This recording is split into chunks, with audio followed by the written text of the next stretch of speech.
Tapak Kumar Sen. Thank you, Deputy Chairman, sir. From the statement, I think a certain amusing thing can be discovered. There is an Interstate Water Dispute Act, 1956, which necessitates in this interstate river basin any work should be done taking into confidence in both the upstream and downstream territories, governments of downstream territories. It is the mandate of that act. Secondly, on the same understanding, there was a MOU between the government of Madhya Pradesh and Odisha in '83, which stipulates constitution of a joint board. And we have a water resource ministry. Not only this government, successive governments over the period. There is a ministry, there is a setup.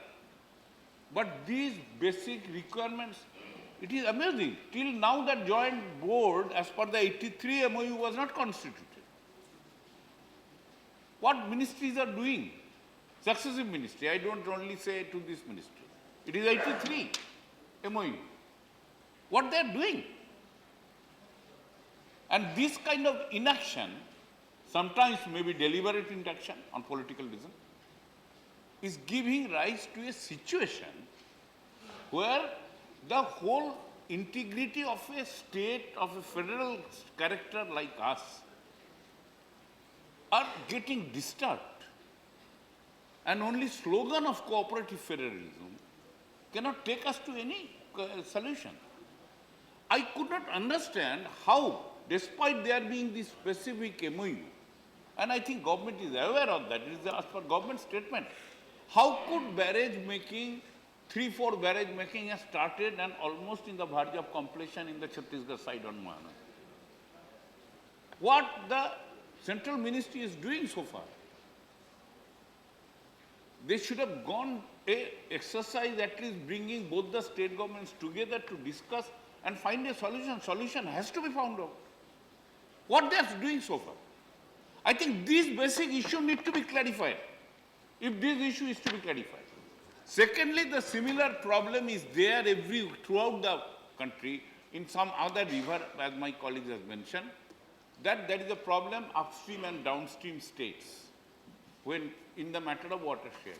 In my state, we are the worst victim of that, West Bengal, because we are in the downstream. Our Farakka barrage navigability depth is in serious trouble. Our river port in Calcutta is a riverine port and its navigability is in serious disturbance, and that problem has been further multiplied by government decision not to spend on dredging. For a riverine port, it is an inevitability to spend for dredging. Now they have decided to stop spending for dredging, and it is creating a problem. And I think these are the issues on which here lies the role of a conciliatory mediator, role of the central government as a conciliatory mediator between the states who are being affected, and whether government is going to seriously reconsider the present state of their activities, which is practically a state of inaction in the matter, as it is very clear in this matter, that they should activize themselves and take an urgent step to address the issue. If something is going on construction, reportedly in the Chhattisgarh part of it, it should stop immediately and both the meetings. Now, after the call and attention notice is being put in record, now we find the meeting is going to take place on 29th July. And 2 days before another meeting was fixed, that was postponed. All right. So just after this, I think the whole idea of meeting is also come up only after this notice has been put in motion. So these are the areas where I think it is basically a problem of the central government's inaction, which is creating this complication. Whether they will be reviewing their own activities first to address these basic problems. Thank you.